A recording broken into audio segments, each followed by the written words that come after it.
At the bottom of the information section for each user, you will find a button that allows you to select which printers this user is able to send jobs to, as well as any workflow for any printer that this user is allowed access to.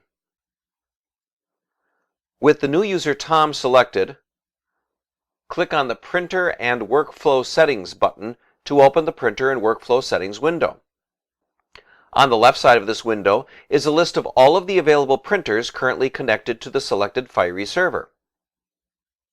At the top of the list, you will see a checkbox labeled Printer Access. Selecting and deselecting this checkbox will toggle access to all of the printers on or off.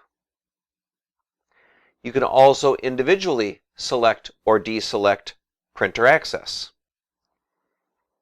If you remove access to a printer from a user, not only will they not be able to import jobs into the printer will not even appear on their printer list.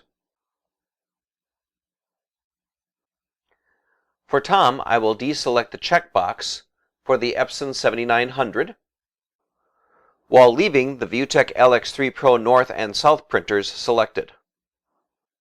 Clicking on the ViewTek LX3 Pro North printer to highlight it, on the right, you will see a list of available workflows. Notice that the production clean color workflow is grayed out.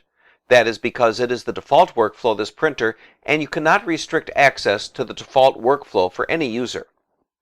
The other workflows that are available for this printer are production and cutting. Clicking on this checkbox will deselect the cutting workflow. The user Tom will now only have access to the two LX3 Pro printers, and on the North printer, he will only have access to the production and the production clean color workflow. Click OK to save the settings for the user Tom. Complete your exploration of the user options by learning how to configure the tab and pane settings in the next module. This completes this module.